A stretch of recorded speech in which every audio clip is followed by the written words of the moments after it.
ये 3 आभासी जीव है। आजकल क्रिप्टो करेंसी का ज़माना है। ये कहीं न कहीं आपने ये आभासी जनों को देखकर ही बात बड़ी है। और जैसे वहाँ क्रिप्टो करेंसी में रातों रात आदमी का 1 रुपये का 10 रुपया हो जाता है, वैसे यहाँ पर भी इस जीव की मान्यता दिन दूनी रात चौगुनी बढ़ती जा रही है। प्रकरण उभयाभासी का चल रहा है हमारा। उभयाभासी जीव की तकलीफ उसके निश्चयाभास का भी अवलंबन है और व्यवहाराभास का भी अवलंबन है। एक पर एक फ्री की बात चल रही है। देखिए, व्यवहार उपादेय है। व्यवहार उपादेय है, लेकिन किसको? या फिर अपन ऐसा कह सकते हैं ना कि व्यवहार को त्यागने का कब कहा जाता है, या व्रतशील संयम को छोड़ने को क्यों कहा जाता है? तो उसका समाधान इतना ही है कि व्यवहार को मोक्ष मार्ग वो जब मानने लगता है ना, तब उसको छोड़ने की बात करते हैं। निमित्त रूप वो सहचारी है निश्चय मोक्ष मार्ग का, तो फिर कोई प्रॉब्लम नहीं है। मान्यता किस प्रकार की अपनी धारणा में बैठी है, उसके अनुसार हमको जो सलाह दी जाती है इस मार्ग में, वो उसके अनुसार होती है। एक छोटी सी घटना है। घटना ऐसी है कि एक 60-70 साल पहले का एक अपना गांव का एक सीन आप थोड़ा सा विचार कीजिए। और उस समय एक जीव, एक आदमी, वो गांव के चबूतरे पर सुबह सुबह जाता था और दंत मंजन करता था। दंत मंजन मतलब वो तो उनके पास दातून होता था। आज जैसा कोलगेट टूथपेस्ट या फिर पेप्सोडेंट आदि आदि आदि, ये उस समय कहा था। और तभी दांत सबके अच्छे थे। आज उल्टा हो रहा है। आज पेप्सोडेंट से बढ़ के ऐसे एकदम एक से बढ़िया एक टूथपेस्ट है और सबके दांत घटिया। कहने की बात इतनी है कि ये जो जीव है वो चबूतरे पर मंजन करता था, या जो कोई दांत का थोड़ा सा उपाय करता था, दातून। और जैसे ही वो आधा घंटा तो कम से कम दातून करते बैठता था, और जैसे ही वहाँ पर बैठता उतने में एक भैंस उसके सामने से डेली गुजरती। तो हुआ ऐसे कि वो उस भैंस को देखता और उसे लगता कि इसके सींग कैसे है। सींग मतलब वो सींग जरा बहुत लंबे वाले थे ऐसे। तो इसके सींग कैसे है, बहुत विचित्र है नहीं? तो ऐसा विचार पहले दिन आया। दूसरे दिन फिर से वो जिस समय वो बैठने को हुआ, उस समय फिर से भैंस आई और भैंस उसके सामने से चरते चरते आगे जा रही है। भैंस तो मस्त है, अपनी मस्ती में चल रही है, लेकिन इसको फिर से विकल्प आया, इसके सींग कैसे है। तो ठीक है, उसको डेली यही क्रिया चलती रही। 2 महीने बीते, 3 महीने बीते, 4 महीने बीते। फिर एक दिन उसको एक विकल्प आया कि यदि मैं मेरी गर्दन इसके सींग में लगाऊं तो क्या होगा। ऐसा इसको विकल्प आया। तो विकल्प तक थोड़े दिन के रहा, मतलब। और फिर डेली जाती भैंस और डेली इसको एक विकल्प आता, मेरे गला अगर इसके सींग में अटक जाए तो क्या होगा। तो 2 महीने बीत गए यही विकल्प में। एक तो सींग कैसे है, और इस सींग में अगर मेरा गला अटक जाए तो क्या होगा। तो एक दिन क्या हो गया, एकदम जोश में आ गया वो, और जाकर उसने अपना गला उस सींग में अटका दिया। तो भैंस एकदम से आज ये हो गया, अरे आज मेरी माँ, मेरी गर्दन इतनी कैसे हेवी हो गई। देखा तो वो घूमने लग गई, गोल गोल गोल गोल घूमने लग गई। तो ये डर गया, मैं खुश हो गया, एकदम गला अटक गया इसका, ये डर गया। और फिर गांव के लोगों ने ये दृश्य देखा और आगे भागते भागते, और गाय भैंस का मालिक आ गया, उसने भैंस को संभाला और फिर इसको धीरे से उस सिंग से बाहर निकाला। निकालने के बाद इसको अस्पताल ले गए। अस्पताल में थोड़ा सा होश पर, डर गया था तो थोड़ा सा होश गया था, तो थोड़ा सा उसको पानी वानी दिया, थोड़ा दवा पानी कराया, और थोड़ा होश पर आने के बाद में पंचों ने उसको पूछा, क्यों भैया तुम आखिरकार तुम्हारा गला उस सिंग में अटका कैसे? तो भैंस ने ऐसा ऐसा क्या किया कि तुम्हारे साथ डायरेक्टली तुमको गले पर ही ले लिया, मतलब गले गर्दन ही पकड़ ली तुम्हारी। वो भैंस क्यों मेरी गर्दन पकड़े, मैंने ही अपनी गर्दन उधर डाल दी। तो फिर वो पंचों ने कहा, अरे पागल तो नहीं हो, 10 बार सोच लिया होता कि ऐसे जगह पर गर्दन नहीं डाली जाती। तो उसने कहा, 10 बार नहीं, 3 महीने से सोच रहा हूँ। तब जाकर आज मैंने गर्दन डाली है। अरे भैया, आपको मुझे निष्कर्ष बताना है, क्या ऐसे सोचने को सोचना कहते हैं, या ऐसी जगह पर गर्दन नहीं डाली जाती है, ये निष्कर्ष जब आता है उसको सोचना कहते हैं। मात्र अज्ञानतावश सोचने को सोचना नहीं कह रहे हैं। समझ में आया? ये तो हो गया दृष्टांत।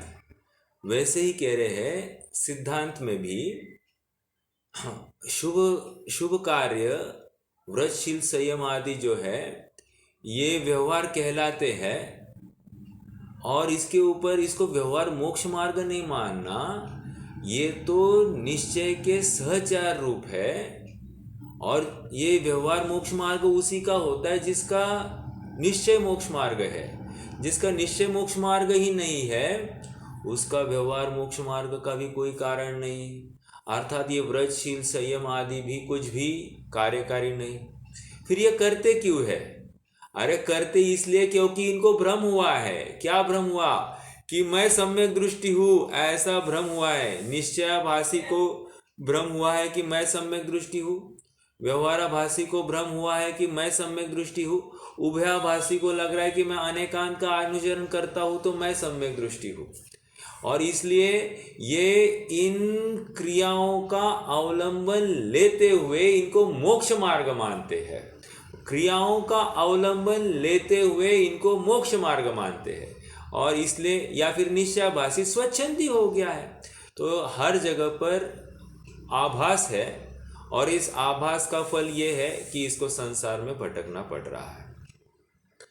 ठीक है, देखो और एक है, जैसे कोई राजा है, राजा को सेनापति से बहुत स्नेह है, और राजा का एक नौकर है, नौकर के प्रति भी राजा का बहुत स्नेह है। तो इसका मतलब ऐसा हो सकता है क्या कि राजा दोनों को बराबर जायदाद दे या बराबर उनकी तनख्वाह रखे? ऐसा हो सकता है? नहीं होगा। सेवक की नौकरी, सेवक को पगार उतना ही मिलेगा जितनी उसकी लायकात होगी। हाँ, अन्यों से उसको ज़्यादा व्यवस्था, ठीक है, लेकिन सेनापति तुल्य तो नहीं दे सकता। उदाहरण क्यों दे रहा हूँ? उदाहरण इसलिए दे रहा हूँ कि व्यवहार को महत्व कितना देना, इतना नहीं देना कि वो निश्चय से ऊपर हावी, निश्चय के ऊपर हावी हो जाए और इसी को जीव मोक्ष मार्ग मान ले। समझ में आ रहा है? इसलिए व्रतशील, संयम आदि की क्रिया को मोक्ष मार्ग मानना ये आभास है, ये मिथ्या है, भ्रम है। किसी का प्रश्न है क्या? कोई अभी आवाज आई थी मुझे।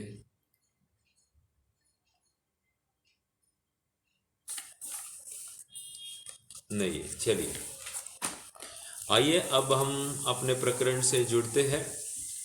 प्रकरण अपना पृष्ठ क्रमांक 255 पर है, और वहाँ पर यही बात है कि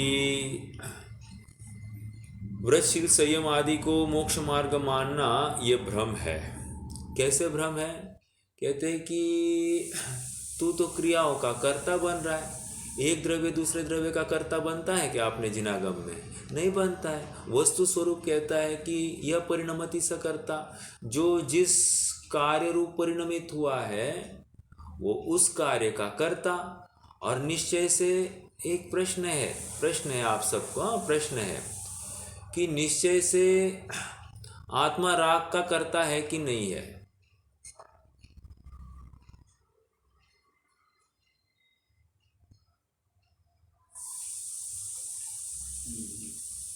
निश्चय से आत्मा राग का कर्ता है कि नहीं है? यह परिणमति सकर्ता।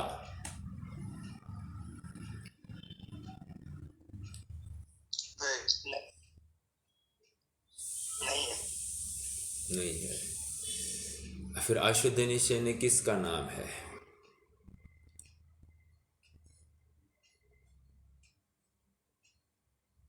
आकाश भैया ने तो है कह दिया, अंकुश भैया ने नहीं है कहा। देखो, निश्चय से आत्मा राग द्वेष का कर्ता है, मानना है। देखो, दो दृष्टियां हैं, एक स्वभाव दृष्टि और एक पर्याय दृष्टि।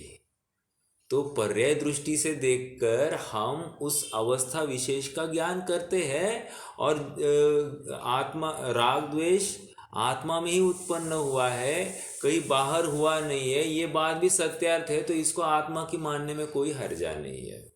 समझ में आ रहा है क्या? तो निश्चय दृष्टि कह रही है कि ये राग द्वेष आत्मा के ही है, उसकी स्वीकृति यहाँ पर करनी पड़ेगी। तो राग मतलब व्रतशील संयम आदि क्या है? ये राग है और आत्मा उसका कर्ता बन रहा है। हालांकि इतना होते हुए भी इसको लेकर बंध नहीं है। बंध तो वो व्रतशील संयम की शरीर की क्रिया का कर्ता बनना सो बंध का कारण है। और कैसा कर्ता बना है? मान्यता में कर्ता बना है। मान्यता में सचमुच तीन काल में यह आत्मा शरीर की किसी क्रियाओं का कर्ता नहीं है। ऐसा होते हुए मान्यता में, अभिप्राय में ये बात बैठी है कि मैं इस सब कार्य का कर्ता हूं।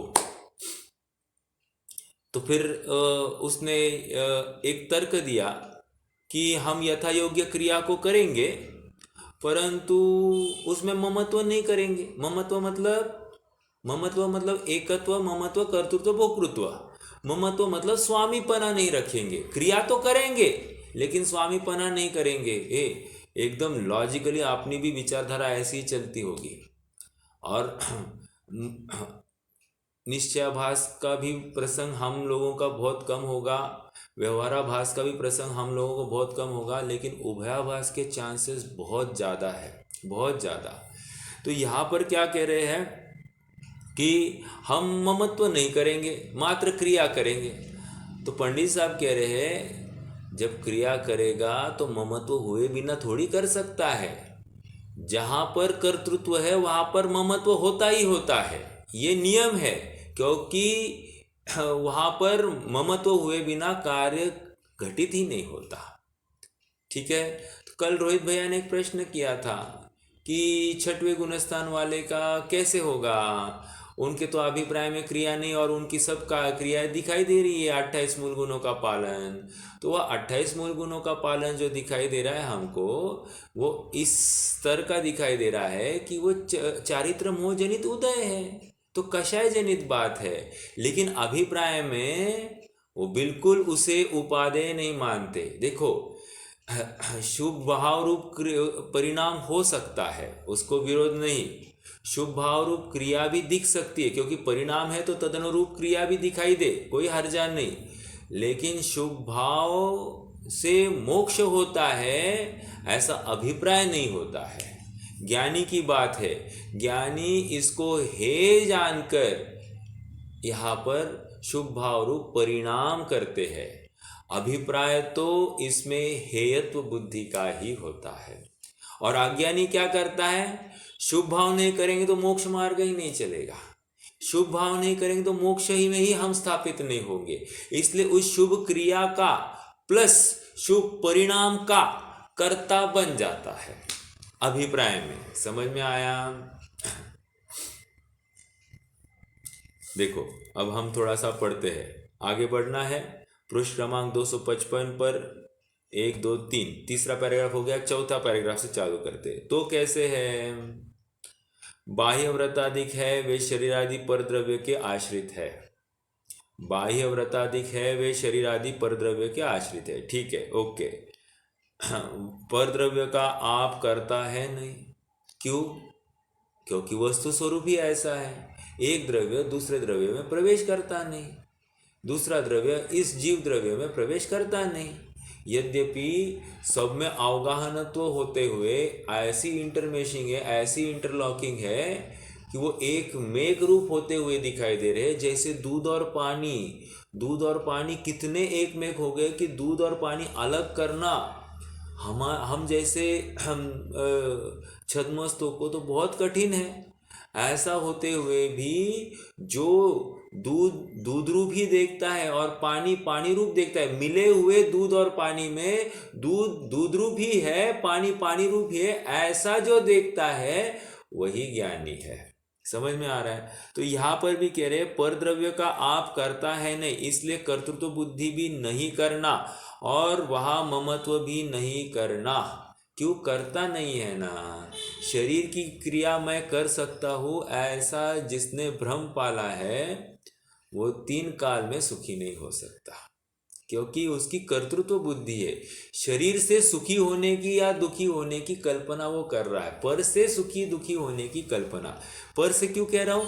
क्योंकि जिसने शरीर को सुख रूप या दुख रूप होने का साधन माना है, तो जितने जितने शरीर के लिए अनुकूल विषय उन सबको वो सुख मानेगा ही मानेगा, और जितने जितने विषय शरीर के लिए प्रतिकूल उन सब विषयों को वो प्रतिकूल मानेगा ही मानेगा, उसमें द्वेष करेगा ही करेगा। निष्कर्ष, जिसने एक शरीर में अपनत्व स्थापित किया या जिसने एक शरीर में कर्तृत्व स्थापित किया, उसने अनंत परद्रव्य में कर्तृत्व स्थापित किया है और अनंत परद्रव्य में भोक्तृत्व भी स्थापित किया है। समझ में आ रही है?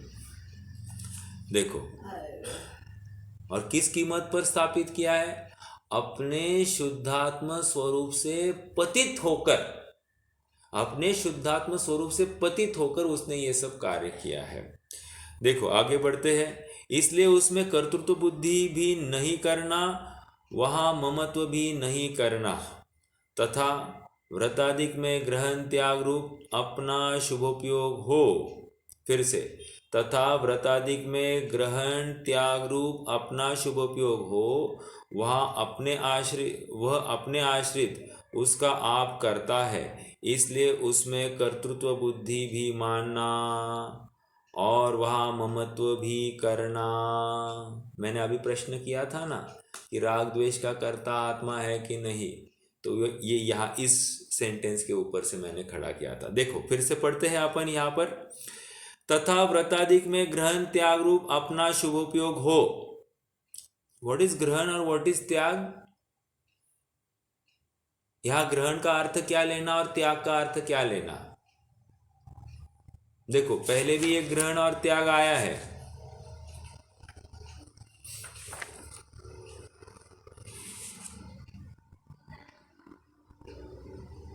देखो पेज नंबर 251 पर बीचों बीच, इस प्रकार जानने का नाम दोनों नयों का ग्रहण है। वहां पर ग्रहण का अर्थ क्या है और यहां पर ग्रहण का अर्थ क्या है? कोई बता सकता है मुझे? पेज नंबर 251 पर बराबर वो समाधान में देखो बीच में है, इस प्रकार जानने का नाम ही दोनों नयों का ग्रहण है। तो मैं ही बता दूं, समझ जाएगा। कोई कहना चाहेगा क्या? पहली बात तो मैं पूछूं, अगर जो कह सकते तो ठीक है, नहीं तो फिर मैं बताता हूँ। देखो वहाँ पर ग्रहण का अर्थ जानना इतना है। पेज नंबर 251 पर आप चाहे तो वहाँ पर ग्रहण का अर्थ जानना, ठीक है, ठीक तरह से जानना, ओके, या निर्णय करना। ग्रहण करना मतलब अच्छे से निर्णय करना। लेकिन यहाँ पर जो ग्रहण त्याग है, व्रतादिक में ग्रहण त्याग है, तो ग्रहण मतलब क्या?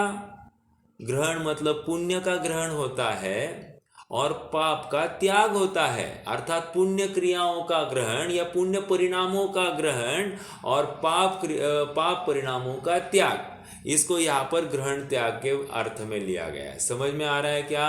देखो, एक ही शब्द, उसका अर्थ इसी बुक में एक जगह पर अलग निकल रहा है, यहाँ पर अलग निकल रहा है। ठीक है, फिर से देखो, व्रताधिक में ग्रहण त्याग रूप अपना शुभोपयोग हो। शुभोपयोग मतलब, शुभोपयोग वैसे किसका होता है? वैसे देखा जाए तो स्थूल रूप से सभी जीवों का संभव है, लेकिन यहाँ पर अब प्रकरण जो चल रहा है, प्रकरण के अनुसार कह रहे हैं कि शुभोपयोग, शुभोपयोग विशेष रूप से ज्ञानी के होता है। शुभोपयोग हो वह अपने आश्रित है। अपने आश्रित है मतलब राग है ना, राग है, निश्चय से ये मेरा है, किसी और का नहीं है, ये कह रहे हैं। उसका आप करता है, यह परिणमति स करता, जो जिस भाव को करता है वो उस परिणाम का करता या उस भाव का करता। ठीक है, मतलब जो जिस भाव को करता है, करता, वो उस भाव का करता। कर्ता कर्म वाला कर्ता। समझ में आया क्या? एक तो षट कारक वाला कर्ता, सेकंड वाला जो कर्ता बोला वो सेकंड षट कारक वाला कर्ता बोला, और जो जिस भाव का करता वो मतलब क्रिया, वर्ब। ओके, देखो, आप करता है इसलिए उसमें कर्तृत्व बुद्धि भी मानना और वहाँ ममत्व भी करना। परंतु यहाँ पर किसको हाईलाइट करें? ऊपर ऊपर ही क्या क्या आए थे कि व्रतशील संयम आदि की क्रिया को कर्तृत्व बुद्धि से तो करेंगे, लेकिन ममत्व बुद्धि से नहीं करेंगे। लेकिन पंडित साहब ने खंडन क्या किया? तू शरीर की कर्तृत्व बुद्धि की बात कर रहा है, अर्थात तू शरीर के आश्रित कर्तृत्व मान रहा है। और यहाँ पर अब नीचे के पैराग्राफ में क्या समझा रहे हैं? अपने शुभ भाव रूप परिणाम का कर्ता तुम स्वयं को स्वीकार करो, और शुभ भाव रूप परिणाम का संबंधी ममत्व तुम स्वीकार करो, कोई प्रॉब्लम नहीं है, क्योंकि जो अपराध है उसे भी स्वीकार करना चाहिए और हे बुद्धि रखनी पड़ेगी। ये परिणाम करने योग्य नहीं है, इस निष्कर्ष तक पहुंचना पड़ेगा। यदि ये परिणाम करेगा, नहीं नहीं शुभ भाव तो करना ही पड़ेगा और उसको अपन स्वयं को उसका कर्ता मानना पड़ेगा, ये कहाँ से लाया? कर्ता मानो लेकिन खेद बरते। देखो, एक हमेशा उदाहरण देता हूँ, जैसे कोई बच्चा है, मैथ्स का एक प्रॉब्लम सॉल्व कर रहा है और प्रॉब्लम सॉल्व कर रहा है और 4 + 2 8, एग्जाम्पल 4 + 2 8, तो उसको पूछा, अरे बेटा क्या है ये 4 + 2 8? बोला नहीं, गलती से हो गया ना। हाँ, गलती से हो गया, जानबूझ के नहीं किया। अरे तो जानबूझ के करने को किसने कहा था? जानबूझ के करने के लिए तो कहा ही नहीं था, तो गलती से ही गलती होती है इसका, और उसमें खेद नहीं बरता। देखो, अरे अगली बार नहीं करूँगा, ये कमिटमेंट देंगे। अगर वो कहे गलती से हुआ, गलती से हो, गलती, तो गलती के आड़ में वो अपनी जो उपयोग की स्थिरता है या फिर अपना कंसंट्रेशन है उसको वो कम कर रहा है और अपने गलती को वो गलती ही नहीं देख रहा है। तो ये सुधरेगा कैसे? वो बार बार वैसी गलती करेगा, बार बार गलती करेगा। क्यों? क्योंकि उसको स्वीकार नहीं हो रही है, और जिसे एक बार अपनी गलती दिखाई दे वो अब उस गलती को दोबारा नहीं दोहराएगा। ये फैक्ट है। समझ में आ रहा है क्या?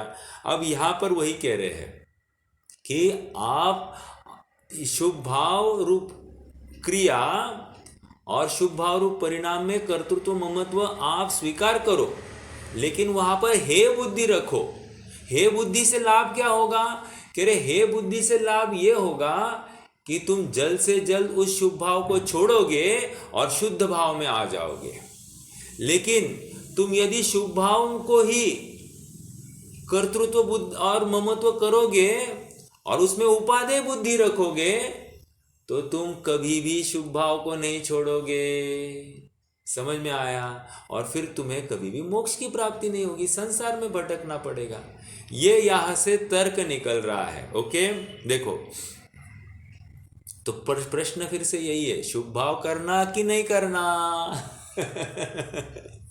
शुभ भाव, हाँ, मैं क्रिया की बात ही नहीं कर रहा हूं। शुभ भाव, व्रतशील, संयम आदि का संबंधी शुभ भाव करना कि नहीं करना? भक्ष अभक्ष का निर्णय करना संबंधी शुभ भाव करना कि नहीं करना? पानी छानने का शुभ भाव करना कि नहीं करना? समझ में आया? दान आदि देने का शुभ भाव करना कि नहीं करना? देव पूजन आदि करने का शुभ भाव करना कि नहीं करना? करना, शुभ भाव करना, और उसको स्वयं को उसका स्वामी मानना, लेकिन हे बुद्धि से इस भाव से बंद होता है, और बंद है सो संसार का कारण है। मैं तो शुद्धात्मा हूं, शुद्धात्मा में ऐसा विकार भी नहीं है, अर्थात पर्याय अवस्था में मेरी ऐसी विकृति है, अल्पता है, लेकिन स्वभाव में ऐसी कोई विकृति नहीं है। लेकिन क्या करूं, अगर मैं शुभ भाव में भी प्रवृत्ति नहीं करूंगा तो पाप में ही प्रवृत्ति करूंगा, तो वो तो अशुभ भाव होगा। तो अशुभ से शुभ भला जानकर मैं यहाँ पर टिका हूं, और जल्द से जल्द मुझे अपने शुद्धात्मा की प्राप्ति हो। ओके, मम परम विशुद्धि शुद्ध चिन्मात्र मूर्ते भवतु समय सार व्याख्या ऐवान भूते। वहां पर मेरी परम विशुद्धि की प्राप्ति हो, इसलिए मैं ये समय सार की व्याख्या करने के लिए उद्यमी हो गया हूं। देखो, मतलब मुनिराज को भी शुभ भाव होता है, लेकिन वहां पर खेद है। मुझे शास्त्र लिखने का भाव, ये इतना उत्कृष्ट कार्य, अपन इसको उत्कृष्ट कार्य कह रहे हैं, शास्त्र लिखने का भाव अपने आप में भार है। देखो, और एक बात बताऊँ मैं आपको, घर बांधना ये क्या है, भार है या फिर सहज है? तो अपने आप में भार है, ठीक है। वो तो अशुभ भाव है, घर बांधना मतलब कोई शुभ भाव तो नहीं हो सकता, अशुभ भाव है। एक स्टेटमेंट आगे बढ़ते हैं अपन। चलो, मंदिर बांधना क्या है? मंदिर बांधना क्या है, शुभ भाव है या अशुभ भाव? पहले तो ये देखते हैं। हाँ, शुभ भाव है। ओके, तो शुभ भाव है। अगला प्रश्न ये है, वो भार है या नहीं है? मंदिर बांधना ये भार है या नहीं है? तो कहते हाँ, मंदिर बांधना भी अपने आप में भार है। कैसे जाना, कैसे जाना? कहते देखो ना, जब बांध कर हो गया तो कितना निश्चिंत हो गया। तो ये निश्चिंतता उसका परिचायक है कि अब तक ये भार में था। देखो, आज मैं ना किसी जीव को देख रहा था, वो ना पढ़ रहा था, जिनवानी ही पढ़ रहा था, और पढ़ते पढ़ते ना एकदम एकदम ऐसी वो पढ़ने में एकदम तेजी थी, और ऐसे ऐसे ऐसे ऐसे ऐसे ऐसे। तो ये क्या, ये किसका परिचायक हो सकता है, आप मुझे बताएंगे? मतलब बहुत हिलना, पढ़ते पढ़ते इतना हिलना, ये किसका परिचायक होगा?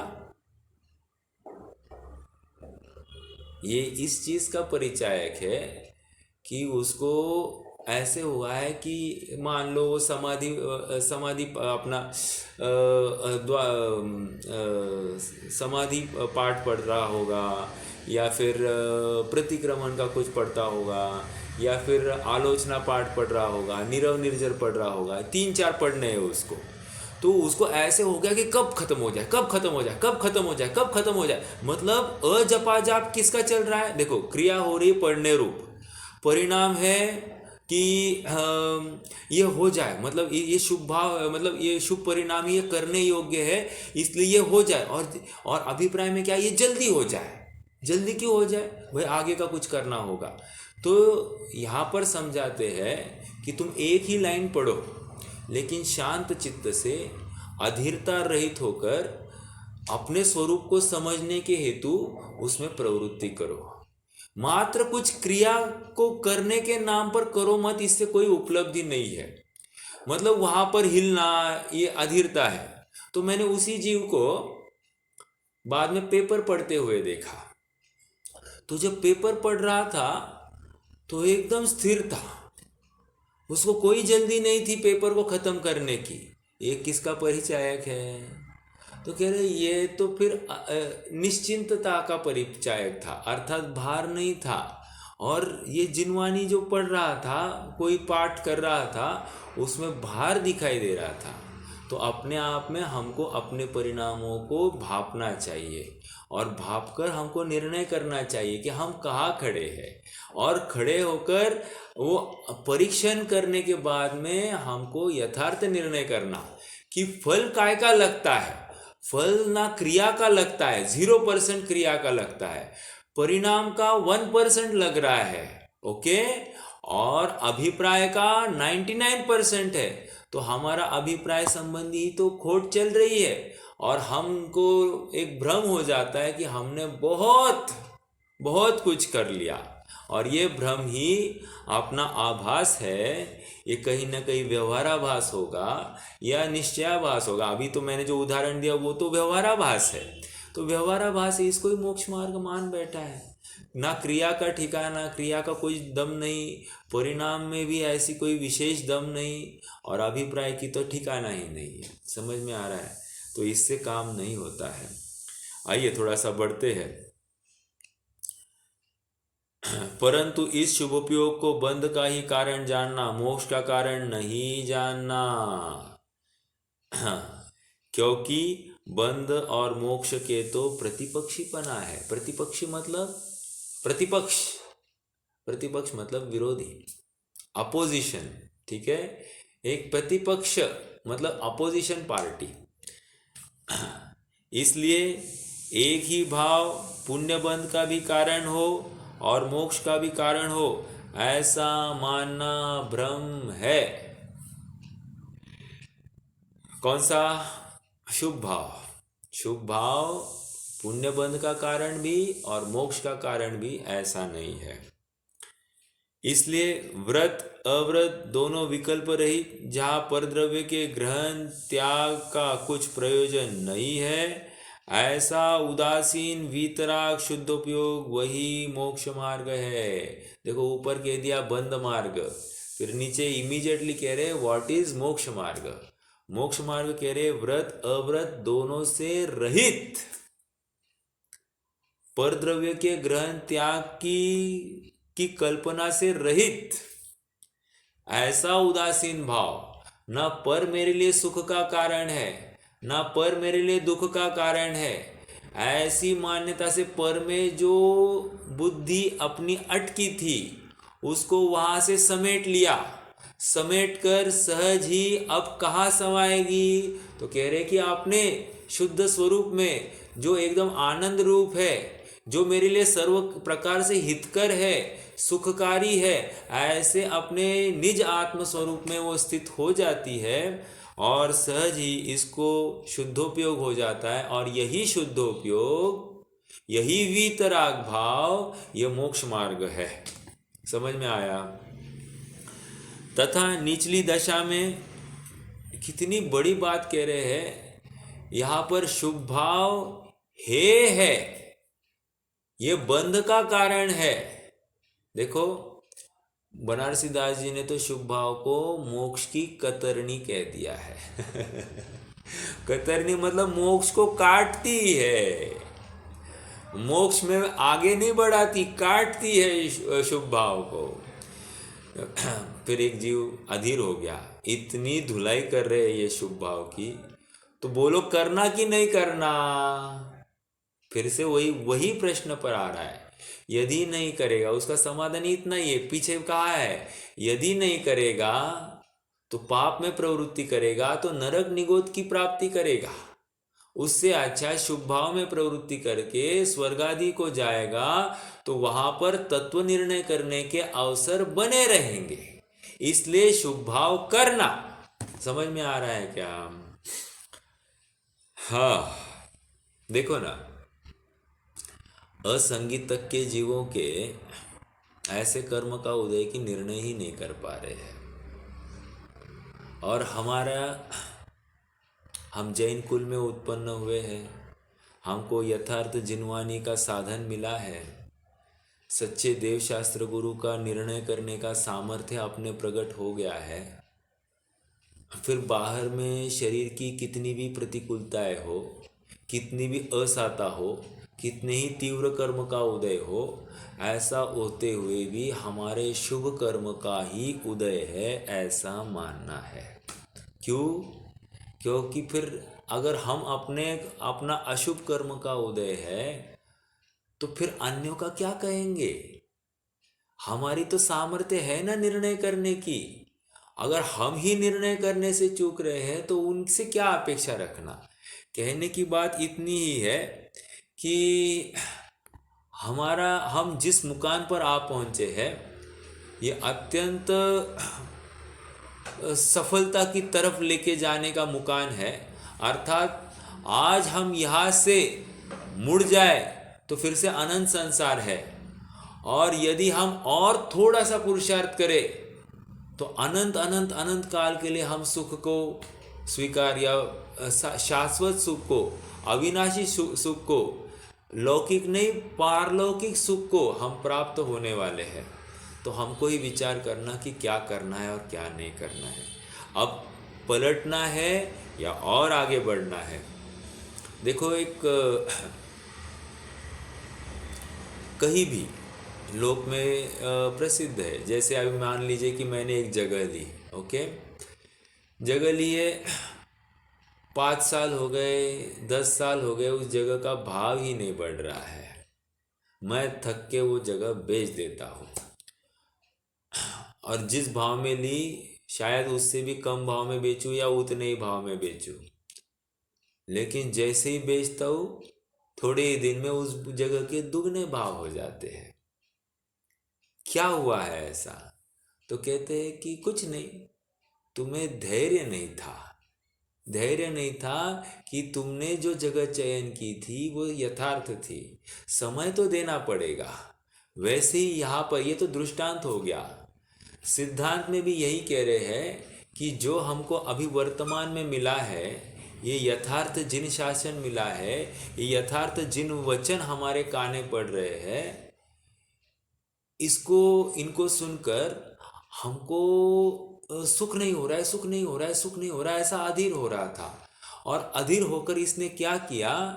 गलत कदम उठाया और आभासी हो गया। या तो निश्चयाभासी हुआ, या तो व्यवहाराभासी हुआ, या उभयाभासी हुआ, और यथार्थ पुरुषार्थ करने से चूक गया।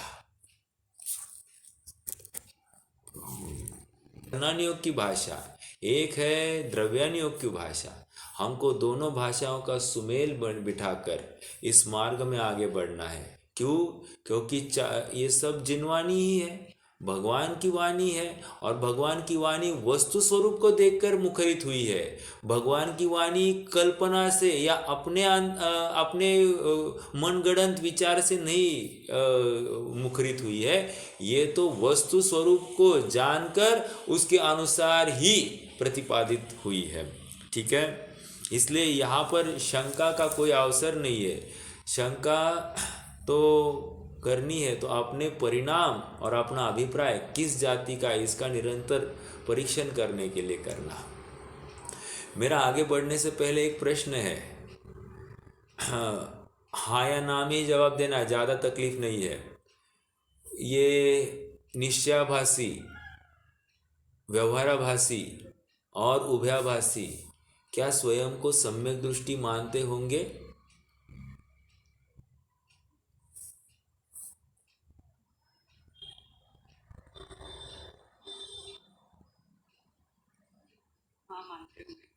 हाँ, मानते ही है, मानते ही है। ये स्वयं को सम्यक दृष्टि मान रहे हैं। अब मेरा अगला प्रश्न, यदि ये स्वयं को सम्यक दृष्टि नहीं मानते तो क्या होता?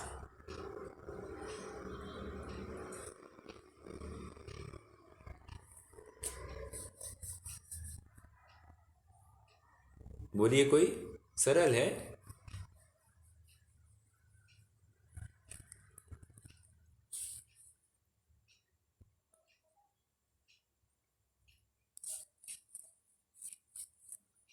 देखिए, यदि ये स्वयं को सम्यक दृष्टि नहीं मानते तो फर्क क्या पड़ता? फर्क इतना ही पड़ता कि ये अपनी गलती को स्वीकार करते और यथार्थ निर्णय करके मोक्ष मार्ग में प्रवृत्ति करने का प्रयास करते। तो गलती निकालते ना, आज गलती नहीं निकाल रहे, इसका मतलब है स्वयं को सम्यक दृष्टि मान रहे। और सम्यक दृष्टि क्यों अपनी गलती निकालेगा? सीधी सीधी बात। जैसे अब आगे उदाहरण ये स्वयं देने वाले हैं। जैसे ये कोई रोगी है, उसको बुखार आया है और 105 डिग्री की अपेक्षा 102 डिग्री को ही वो अच्छा है ऐसा मानकर स्वयं को स्वस्थ माने और फिर आगे उपाय ही नहीं करे, तो क्या होने वाला है? शायद रोग और बढ़ सकता है, कुछ कह नहीं सकते, क्योंकि इसको भ्रम हो गया कि मैं निरोगी हो गया हूँ। और यही इसकी तकलीफ है। देखो, जैसे कोई रोग होते हैं, हमको क्या डॉक्टर मान लीजिए 10 दिन की दवाई देते हैं, और होता क्या है कि हमको 4-5 दिन में ही अच्छा लगने लग जाता है। तो डॉक्टर क्या पागल है 10 दिन की दवाई देने के लिए? तो कह रहे नहीं, डॉक्टर उस रोग का समूल नाश करना चाहता है। 4-5 दिन में वो रोग शमित हुआ है, लेकिन समूल नाश नहीं हुआ है। समूल नाश होने के लिए आपको 10 दिन का जो कोर्स है वो करना पड़ेगा, तो सब सफाया होगा।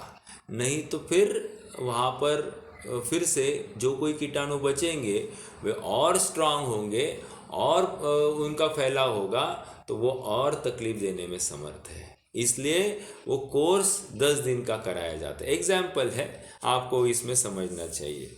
ठीक है, मैं इतनी बात क्यों कह रहा हूँ? ये जो 3 व्यवहाराभासी आदि है, ये कह रहे हैं कि ये स्वयं को सम्यक दृष्टि मान रहे हैं, और जब तक सम्यक दृष्टि मान रहे हैं तो प्रयास क्यों करेंगे हटाने का? समझ में आया? क्योंकि उनको आभास हुआ है अपन सम्यक दृष्टि है। तो जो सम्यक दृष्टि स्वयं को माने वो वहाँ से हटने का प्रयास करेगा ही नहीं। आइए थोड़ा सा पढ़ते हैं आगे। इसलिए उपचार से व्रताधिक शुभोपयोग को मोक्ष मार्ग कहा है। मिल रहा है? नहीं, ऊपर से पढ़ना है, राइट। ऐसा उदासीन वितराग शुद्धोपयोग वही मोक्ष मार्ग है। तथा, मिल रहा है क्या? Second last paragraph, 255 page. तथा निचली दशा में कितने ही जीवों के शुभोपयोग और शुद्धोपयोग का युक्तपना पाया जाता है। मतलब एक है ज्ञान धारा और एक है कर्म धारा, दोनों युगपथ चलते हैं। किसके किसके चलता है? चौथे गुणस्थान से चालू हो गया, शुभोपयोग और शुद्धोपयोग। इसलिए उपचार से व्रताधिक शुभोपयोग को मोक्ष मार्ग कहा। इसलिए उपचार से व्रताधिक शुभोपयोग को मोक्ष मार्ग कहा। वस्तु का विचार करने पर शुभोपयोग मोक्ष का घातक ही है। अंडरलाइन दिस, शुभोपयोग मोक्ष का घातक ही है, क्योंकि बंध का कारण वह ही मोक्ष का घातक है, ऐसा श्रद्धान करना। जो बंध है सो मोक्ष का कारण नहीं, और जो मोक्ष है वह बंध का कारण नहीं। समझ में आ रहा है? इस प्रकार शुद्धोपयोग ही को उपादेय मानकर उसका उपाय करना, शुभोपयोग अशुभोपयोग को हे जानकर उनके त्याग का उपाय करना, जहाँ शुद्धोपयोग न हो सके वहाँ अशुभोपयोग को छोड़कर शुभ में ही प्रवर्तन करना, क्योंकि शुभोपयोग की अपेक्षा अशुभोपयोग में अशुद्धता की अधिकता है। सरल है, इसमें कोई विश्लेषण करने की जरूरत नहीं। तथा शुद्धोपयोग हो तब तो परद्रव्य का साक्षीभूत ही रहता है। शुद्धोपयोग में क्या होता है? साक्षीभूत रहता है। परद्रव्य का साक्षीभूत मतलब परद्रव्य है ये स्वीकार है, परद्रव्य में जो कोई परिणाम हो रहे हैं वो जान रहा है। ऐसा होते हुए भी ये मैं नहीं हूँ, ये मेरे सुख का कारण नहीं है, ये मेरे दुख का कारण नहीं है। मेरा सुख तो मेरे अनंत सुख स्वभाव के आश्रय से होने वाला है, ये इसके आश्रय से नहीं होने वाला है। ऐसा निर्णय करके उसको मात्र जानता है, उसमें राग द्वेष की बुद्धि से परे हो जाता है, निर्विचार हो जाता है। निर्विचार मतलब वहाँ पर राग द्वेष से रहित हो जाता है या निर्विकल्प हो जाता है, अर्थात राग द्वेष से रहित हो जाता है और उसको लेकर ये शुद्धोपयोग को प्राप्त होता है। साक्षीभूत ही रहता है, वहाँ तो कुछ परद्रव्य का प्रयोजन ही नहीं है। शुभोपयोग हो वहाँ बाह्य व्रतादि की प्रवृत्ति, पेज 256 पर पहला पैराग्राफ चल रहा है। शुभोपयोग हो वहाँ बाह्य व्रतादि की प्रवृत्ति होती है और अशुभोपयोग हो वहाँ बाह्य अव्रतादि की प्रवृत्ति होती है, क्योंकि अशुद्धोपयोग के और परद्रव्य की प्रवृत्ति के निमित्त नैमित्तिक संबंध पाया जाता है तथा पहले अशुभ योग को छूटकर शुभोपयोग हो, फिर शुभोपयोग छूटकर शुद्धोपयोग हो, ऐसी क्रम परिपाटी है। यही पहले क्या है, अव्रत से व्रत में आना और फिर व्रत से फिर से अव्रत में आना।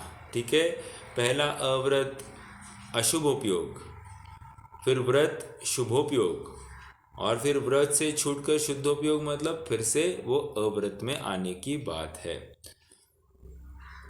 तथा कोई माने कि, आगे बढ़ रहे अपन, तथा कोई माने कि शुभोपयोग है सो शुद्धोपयोग का कारण है। बहुत जबरदस्त टॉपिक है ना। क्या कह रहे फिर से, कोई माने कि शुभोपयोग है सो शुद्धोपयोग का कारण है, मतलब क्या, शुभोपयोग क्रिया करते करते शुद्धोपयोग हो जाएगा, ये कह रहे हैं। तथा कोई ऐसा माने कि शुभोपयोग है सो शुद्धोपयोग का कारण है। एक लगाते अपन, एक एक करते हैं ना। देव दर्शन करते करते जीव को शुद्धोपयोग की प्राप्ति होगी, एक। दान करते करते जीव को शुद्धोपयोग की प्राप्ति हो जाएगी, दो। व्रतशील संयम आदि को पालन करते करते जीव को शुद्धोपयोग की प्राप्ति हो जाएगी। तो कह रहे हैं कि ये जितने भी क्रियाओं का अवलंबन ले रहा है, क्या ये शुद्धोपयोग के कारण है? क्योंकि ये शुभोपयोग तो है ही है। स्वाध्याय करते करते अभी आचार्य देव ने वही लिखा था, मम परम विशुद्धि शुद्ध चिन्मात्र मूर्ते भवतु समय सार व्याख्या एवानुभूते। तो वहां पर वे क्या कह रहे हैं, मैं ये व्याख्या लिखते लिखते मुझे शुद्धोपयोग, मतलब व्याख्या रूपी शुभ भाव करते करते मुझे शुद्धोपयोग की प्राप्ति हो जाए, ये तो वे स्वयं भावना भार है। अब यहाँ पर क्या कह रहे हैं कि तथा कोई ऐसा माने कि शुभोपयोग है सो शुद्धोपयोग का कारण है, सो जैसे अशुभ उपयोग छूटकर शुभोपयोग होता है वैसे शुभोपयोग छूटकर शुद्धोपयोग होता है। ऐसा ही कारण कार्यपना हो तो शुभोपयोग का कारण अशुभोपयोग ठहरे, अथवा द्रव्यलिंगी के शुभोपयोग तो उत्कृष्ट होता है, शुद्धोपयोग होता ही नहीं है, इसलिए परमार्थ से इनके कारण कार्यपना है नहीं। अंडरलाइन दिस, शुभोपयोग कारण और शुद्धोपयोग कार्य, ऐसा परमार्थ से कारण कार्यपना घटित नहीं होता है। क्यों? दो हेतु दिए। एक तो द्रव्यलिंगी बहुत उच्च कोटि का शुभोपयोग कर रहा है लेकिन शुद्धोपयोग की प्राप्ति नहीं हो रही है, तो इसलिए ये नियम नहीं हुआ कि शुभोपयोग से शुद्धोपयोग होता है, एक। दूसरी बात कह रहे हैं, यदि शुभोपयोग शुद्धोपयोग का कारण हो तो फिर ऐसा भी मानो ना, क्या, कि अशुभोपयोग है ना, पाप करते करते पुण्य हो जाएगा, पाप को पुण्य का कारण मानो, ऐसा भी नहीं बैठ रहा है। तो इस न्याय से दो, देखो ये न्याय की भाषा है, आप समझ रहे होंगे, न्याय की भाषा है। डायरेक्टली आंसर नहीं दिया, इनडायरेक्टली आंसर दिया, क्योंकि ये सीधी बात समझता नहीं है। इसको इमीडिएटली बोल दिया कि शुभोपयोग बंध का कारण है, शुभोपयोग शुद्धोपयोग का कारण नहीं है, या इतनी सीधी बात बोल दी तो ये समझता नहीं है। ये फिर भी शुभोपयोग को शुद्धोपयोग का कारण मान रहा है। क्यों मान रहा है? क्योंकि व्यवहार मोक्ष मार्ग आया है ना, व्रतशील संयम को व्यवहार मोक्ष मार्ग कहा है। ऐसी बात पकड़ के चरणान्योग के शास्त्रों को यहाँ पर खड़ा करता है और शुभोपयोग को पूर्ण उपादेय मानकर ले लगाओ, धमाधम व्रत उपवास तप आदि ठोकते बैठता है। तो कह रहे कि नहीं भैया ऐसा नहीं है। दो तर्क दिए, समझ में आया ना? आगे बढ़ते हैं। अब उदाहरण दे रहे हैं।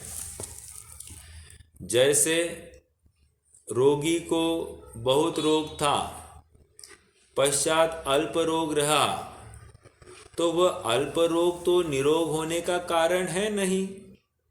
इतना है, अल्प रोग रहने पर निरोग होने का उपाय करे तो हो जाए क्या? निरोगी। परंतु यदि अल्प रोग ही भला जानकर उसको रखने का यत्न करे तो निरोग कैसे हो?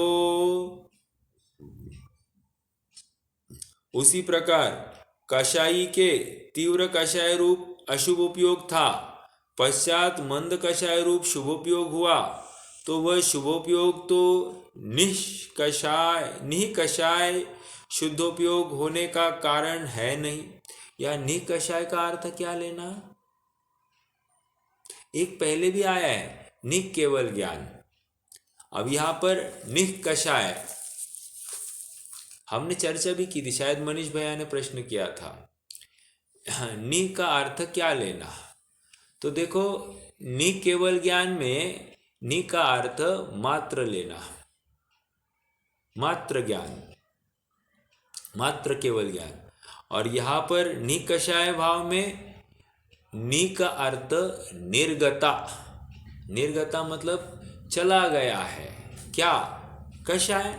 निकषाय भाव मतलब चला गया है कषाय। ठीक है, थोड़ा पढ़ते हैं फिर से।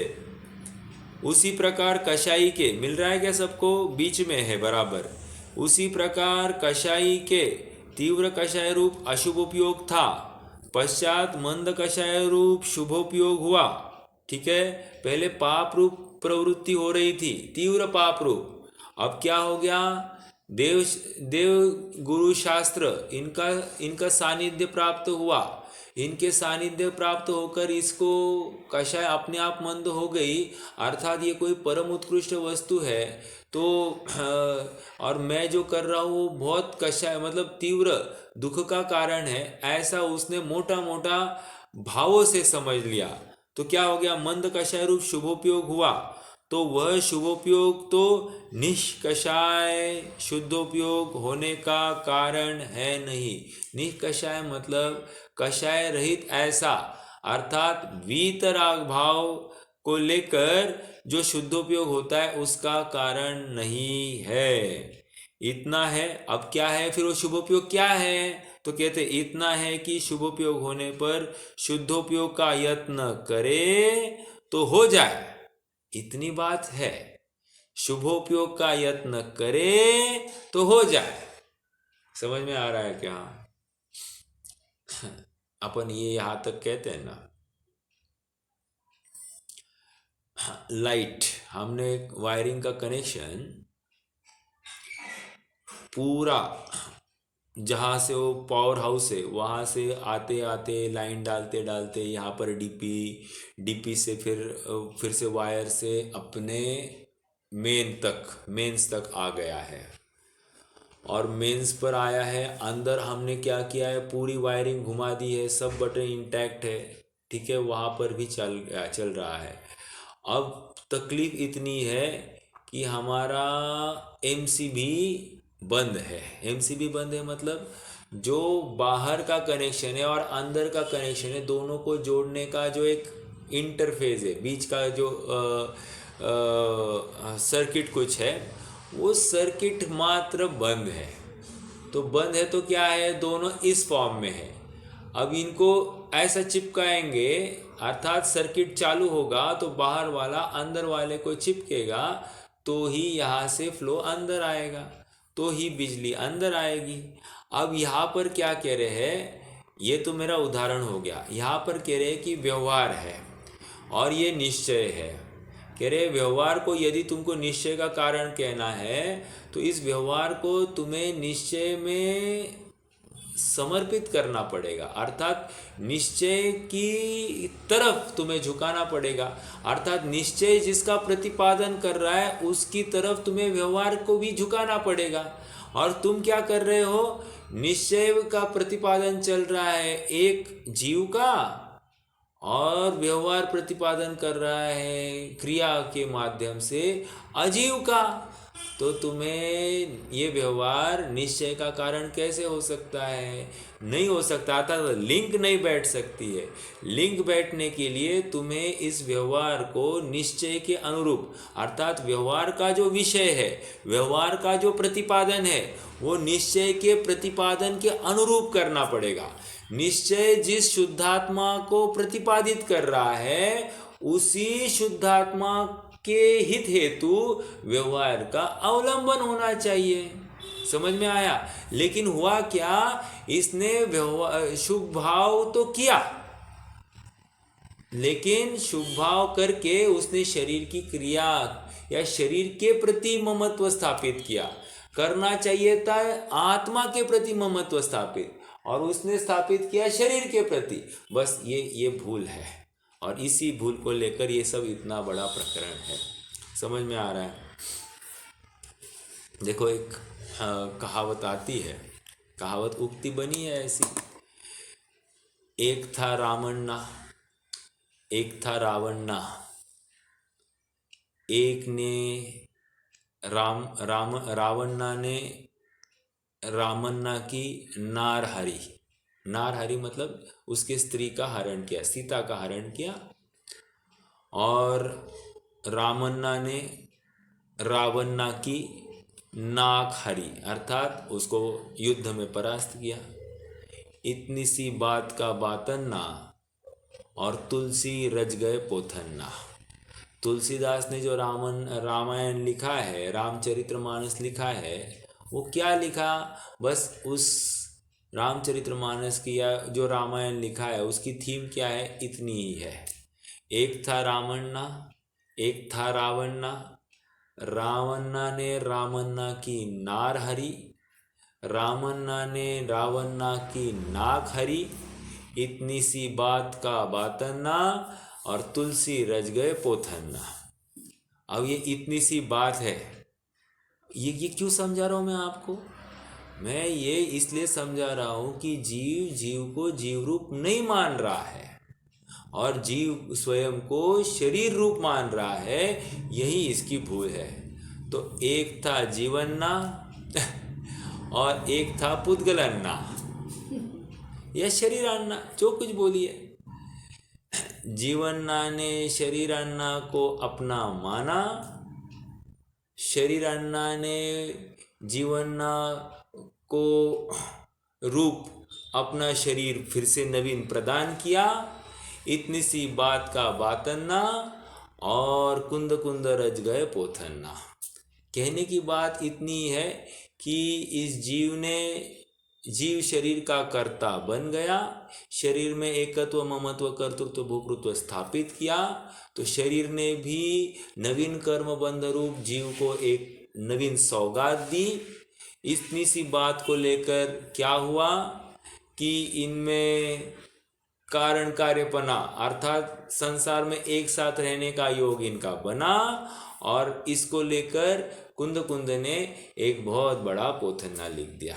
कितनी सी बात थी, बस मैं जीव रूप हूँ ये निर्णय नहीं किया, ये जीव शरीर का कुछ कार्य कर सकता नहीं है ये निर्णय नहीं किया, और यदि क्रिया किया भी तो वहाँ पर उपादेय बुद्धि से किया, अर्थात शरीर की क्रिया का कर्ता तो बना रहा, लेकिन मैं शरीर की क्रिया करता नहीं हूँ ऐसा कहता रहा। कहने अलग बात है और माननी अलग बात है। होना ऐसे था कि क्रिया होती हुई रहे, होती है, लेकिन उसका कर्ता होता नहीं है। मान्यता में उसके प्रति हे बुद्धि होती है। समय तो हो गया है, ये इतना पैराग्राफ खत्म करते हैं। उसी प्रकार कषाई के तीव्र कषाय रूप अशुभ उपयोग था, पश्चात मंद कषाय रूप शुभ उपयोग हुआ, तो वह शुभोपयोग तो निष्कषाय शुद्धोपयोग होने का कारण है नहीं। इतना है कि शुभोपयोग होने पर शुद्धोपयोग का यत्न करे तो हो जाए। मतलब जब भी शुद्धोपयोग होगा उसके पहले शुभोपयोग ही दिखाई देगा। कभी भी ऐसा तीन काल में संभव नहीं है कि शुद्धोपयोग के पहले अशुभोपयोग है, ऐसा कभी भी नहीं होगा। इसलिए शुभोपयोग को शुद्धोपयोग का कारण कहते हैं। यही बात आने वाली, देखो पढ़ते हैं। परंतु यदि शुभोपयोग को ही भला जानकर उसका साधन किया करे, किसका? शुभोपयोग का, व्रतशील संयम आदि का, पुण्य भाव का, तो शुद्धोपयोग कैसे हो? क्यों? प्रयास किसका कर रहा है? शुभोपयोग का कर रहा है। और चाहता क्या है? शुद्धोपयोग। पागल है कि नहीं? हमको क्या लग रहा है, पागल है कि नहीं? अरे पागल वो नहीं है, हम है। हम शुद्धोपयोग कर नहीं पा रहे हैं। समझ में आया? इसलिए मिथ्या दृष्टि का शुभोपयोग तो शुद्धोपयोग का कारण है नहीं। अब देखो, वेरी इंपॉर्टेंट स्टेटमेंट, फिर से पढ़ता हूं। इसलिए मिथ्या दृष्टि का शुभोपयोग तो शुद्धोपयोग का कारण है नहीं। सम्यक दृष्टि का शुभोपयोग होने पर निकट शुद्धोपयोग प्राप्त हो, ऐसी मुख्यता से कही शुभोपयोग को शुद्धोपयोग का कारण भी कहते हैं, ऐसा जानना। समझ में आया क्या? शुभोपयोग को शुद्धोपयोग का कारण किसको कहा?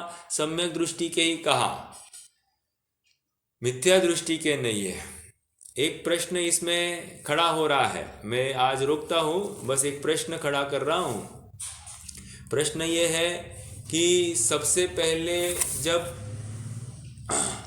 अनादि मिथ्या दृष्टि है उसको सम्यक्त्व हुआ, तो उस समय उसके पहले जो परिणाम हुए उसको क्या कहेंगे?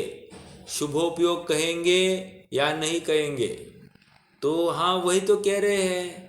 जो सम्यक्त्व के पहले जो शुभ भाव होता है, उस शुभ भाव को शुद्ध भाव का कारण कह सकते हैं उपचार से। समझ में आया? लेकिन यदि कितना भी उग्र तप करे, किसके जैसा? द्रव्यलिंगी साधु के जैसा, तो भी वो शुभ भाव शुद्ध भाव का कारण नहीं बनता है। समझ में आया? बहुत अच्छे तर्क रहे, अच्छा प्रकरण है। इसका हम पुनः अवलोकन करें, पुनः चिंतन करें। यही 12 भावना है। जितने बार इसका चिंतन मनन होगा उतना ही घोलन मनन होगा, और जितना घोलन मनन होगा उतना अपना शुद्धात्म स्वरूप स्पष्ट हमको प्रतिभासित होगा। और जैसा ही निर्णय स्पष्ट होता है तो उसमें अपनत्व स्थापित करने में कठिनता नहीं होती है। अपने आप रुचि दौड़ती है, अपने आप वीर्य दौड़ता है, और शाश्वत सुख की प्राप्ति होती है। हम और आप सबको ऐसे शाश्वत सुख की प्राप्ति हो, यही मंगल भावना। आज के लिए विराम लेते हैं, कल क्रमशः